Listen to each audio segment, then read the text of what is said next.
Amigos, que Dios les bendiga. Bienvenidos a una nueva edición del Evangelio Diario. Estamos a lunes 24 de marzo, en esta tercera semana del tiempo de Cuaresma. Y para hoy recordamos y celebramos en la liturgia de la Iglesia a dos grandes santos. Por una parte a San Óscar Arnulfo Romero en El Salvador y a Santa Catalina de Suecia, religiosa. ¿Qué podemos hablar sobre San Óscar Arnulfo Romero? Nació en Ciudad Barrios, El Salvador, el 15 de agosto de 1917. Fue párroco de gran actividad pastoral. Como arzobispo de San Salvador intervino en la difícil situación sociopolítica, en un contexto marcado por la guerra civil de su país. Predicó el Evangelio, iluminando la vida y los acontecimientos, fortaleciendo la esperanza y la reconciliación, la paz y la justicia para los más pobres y necesitados. Su lema episcopal fue sentir con la Iglesia. Fue asesinado el 24 de marzo de 1980 mientras celebraba la Santa Eucaristía. También hoy recordamos y celebramos a Santa Catalina de Suecia, religiosa. Catalina Ulfsdotter, más conocida con el nombre de Catalina de Suecia, era la segunda de los 8 hijos de Santa Brígida, la gran mística sueca, que influyó tanto en la historia, en la vida y en la literatura de su país. Mucho más que la real compatriota Cristina, que llenó con sus rarezas las crónicas mundanas de la Roma del Renacimiento, Brígida y su hija Catalina unieron también sus nombres a la ciudad de Roma, pero con otros méritos. Catalina nació en 1331 y muy jovencita se casó con Edgar von Kering, de noble familia y sobre todo de nobles sentimientos, pues consintió al deseo de la joven y graciosa esposa de observar el voto de continencia e inclusive, con emulación conmovedora en la práctica de la virtud cristiana de la castidad, también él hizo este voto. Catalina, claro que no para hacer más fácil el cumplimiento del voto, a los 19 años se reunió con su madre en Roma, con ocasión de la celebración del Año Santo. Aquí le llegó a la joven la noticia de la muerte del esposo.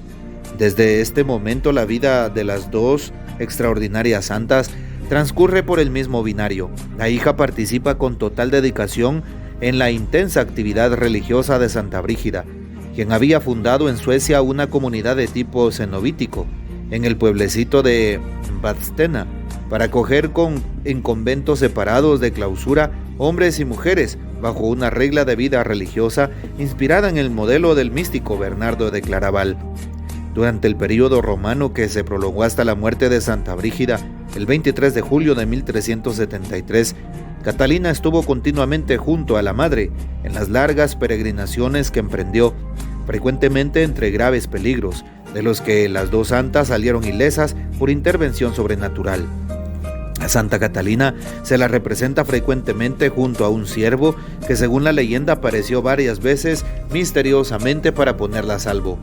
Después de llevar el cadáver de la madre a la patria en 1375, Catalina entró al monasterio de Vadstena, del que fue elegida abadesa en 1380.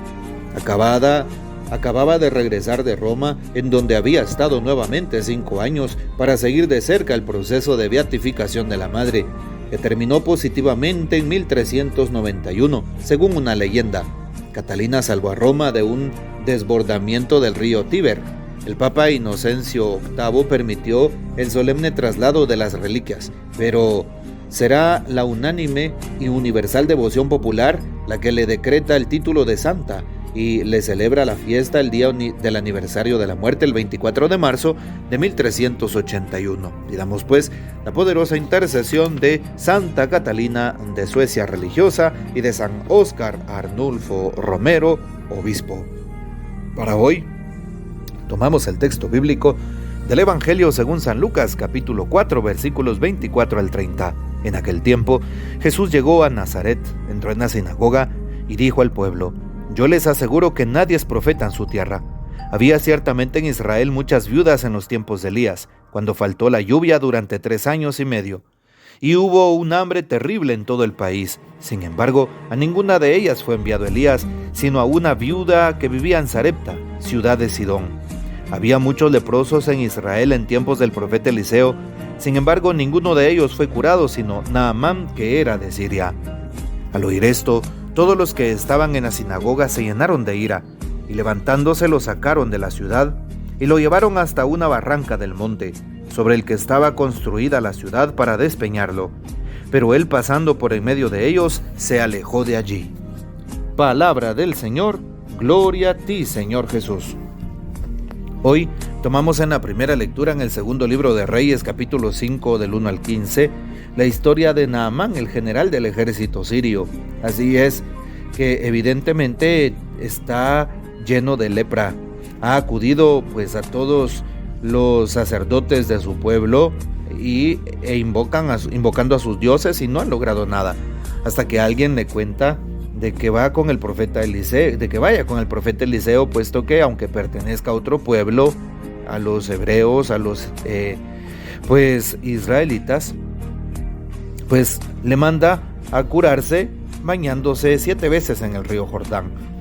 Se enoja mucho Naamán, pero su siervo le pide que se bañe, que no perderá nada. Y sucede lo impensable, queda limpio. Naamán entonces, al bañarse en el río Jordán, se considera limpio de toda la lepra, limpio, y la piel queda como la de un niño. Y entonces, pues dice Naamán: ahora sé que no hay más Dios que el de Israel. Importante saber que el Señor sigue curando nuestras heridas, sanándonos de cualquier dificultad o enfermedad. Y así lo dice Jesús el día de hoy, ¿sí? Nos recuerda cómo Jesús, para poder señalar aquellos males, no ahora del cuerpo, sino del alma, pone el ejemplo de Naamán.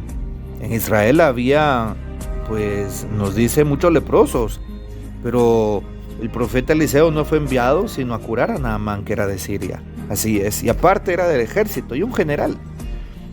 También lo mismo dice cuando en tiempos del profeta Elías habían muchas viudas en Israel, pero él fue enviado a una viuda que era de Sarepta, ciudad de Sidón, una viuda pagana.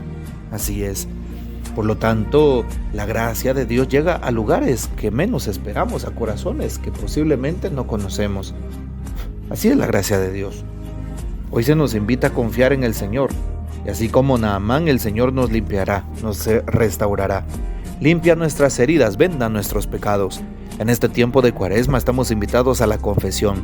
Qué lindo que aquí en Guatemala, sobre todo en la arquidiócesis, en la ciudad, se hacen penitenciales. Los sacerdotes nos reunimos en las diferentes parroquias, convocamos a nuestras comunidades y se hacen confesiones. Muchas personas llegan a confesarse, a recibir la gracia del perdón. Así es, el Señor está limpiando de nuevo esas almas, esos corazones. El Señor quiere sanarte, quiere sanar tus heridas, sanar tus pecados, sanar aquello que no has logrado perdonar, sanar precisamente aquel rencor, aquel odio, aquella tristeza, aquel dolor, aquella angustia, aquella ansiedad. Quiere sanarte de tus sentimientos y emociones, quiere sanarte de tu historia tan difícil de vida, quiere curarte y quiere soltar cadenas el Señor, pero no podrá si no se lo permitimos. Si nosotros desde nuestra voluntad y nuestra libertad le decimos que venga, que nos cure, que nos sane. Lo mismo pasa también en el texto. El Señor siempre sigue proveyendo. A aquella viuda fue enviado el profeta Elías, y también el Señor se acuerda de aquella viuda, de tal manera que le concede lo necesario. Su providencia nunca se aparta de su lado. Lo mismo pasa con aquellos hijos de Dios que confiamos en su infinita misericordia. Nunca dejará de asistirnos y de proveernos. Al final, el texto del Evangelio de San Lucas 4 nos recuerda que todos se llenaron de ira, porque Jesús había dicho aquellas parábolas pues para estas personas que no confiaban, que no creían y que no querían abrirle el corazón a Dios. ¿Cuántas veces cerramos el alma? ¿Cuántas veces no queremos creer? No le queremos creer a Dios. Él nos envía señales, signos para decirnos que posiblemente estemos actuando mal y no queremos creerle. Él está tan cercano a nosotros que no queremos escucharle, no queremos reconocerle. Hoy le pedimos al Señor que nos ayude para que Él sea nuestra fortaleza, para que podamos conocerle, amarle, seguirle, servirle y anunciarle a los demás. Que sea nuestra consigna en este tiempo de Cuaresma, en donde se nos invita a realizar obras de misericordia. Que el Señor nos bendiga que María Santísima nos guarde y que gocemos de la fiel custodia de San José. Y la bendición de Dios Todopoderoso, Padre, Hijo y Espíritu Santo, descienda sobre ustedes y permanezca para siempre. Amén. Comparte este audio y hasta mañana.